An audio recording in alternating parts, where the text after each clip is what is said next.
Welcome to online class for class 12 computer science. In this session I will explain about passing list in a function. You know that list is a ordered collection of items. So I am defining a function here def and I am writing the name of the function. The name of my function is give bonus suppose. Inside this function I will declare two parameters. One is list2 and another is bonus point. So two parameters I have declared. You know that function may have parameters.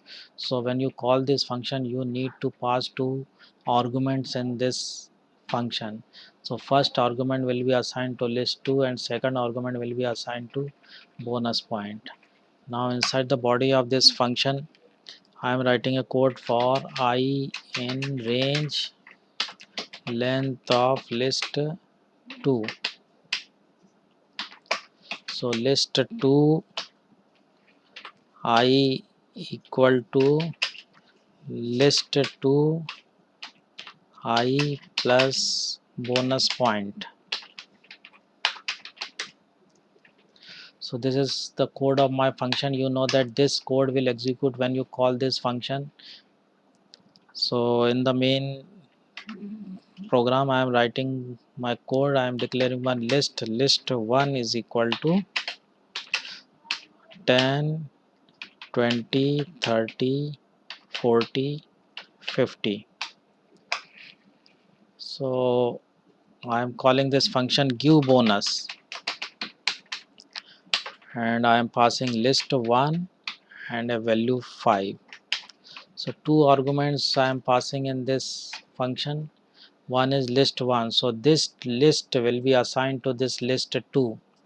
So both list1 and list2 assigned to these values and one well or more argument is there 5 is assigned to bonus point. Now how this for loop was, let me explain you. For I in range length list2, you know that range returns the value from 0 to n minus 1. If a starting value is not given, then it will return the value from 0 to n minus 1. So length list2, so length function will return the number of items in the list. So number of items in the list is 5. So this length function will return the value 5. So the for loop becomes for I in range 5, and you know that this for loop will work for 0 1 2 3 and 4. So so you know that list2 and inside a square bracket if you write a number that is called an index. So list2 0 means first element. Since index begins from 0, so list0 means first element. First element becomes list2 means 10 plus 5 15. So 15 is assigned to the first element of the list. Similarly, when the for loop was for 1, so list1 is equal to list1 plus 5 means 20 plus 5 25. So second element becomes 25, third element becomes 35, fourth element becomes 45 and fifth element becomes 55. In this way this for loop will work. So you will see that this function will directly access the items of list 1, means list 1 and list 2 refer to the same data in the memory. So list is a mutable data type, means you can change the values of the list. So let's see the output with the help of print statement. Print list1. So a slight modification I am doing in this program. I am printing, let's print list before modification.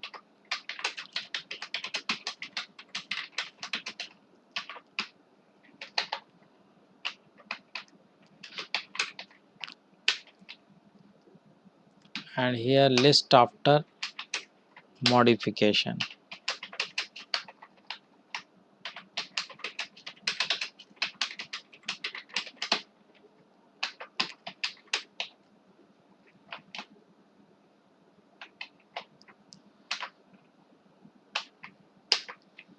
So here is my complete program.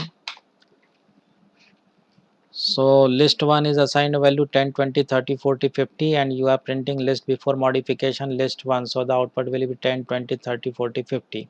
Now you call this function and you are passing a list 1 and the value 5, and this for loop will execute. After the execution of this for loop, control returns to the next statement, and when you print list after modification list 1, so you will get a modified list. Let's see the output. Run. So list before modification 10, 20, 30, 40, 50, and list after modification 15, 25, 35, 45, 55. I hope you understand this program, and you must keep in mind that lists are mutable data type, means lists are modifiable. List can be changeable. You can change the list with the help of function, because function will have a direct access to the list elements. Keep watching my videos to learn Python in easy way.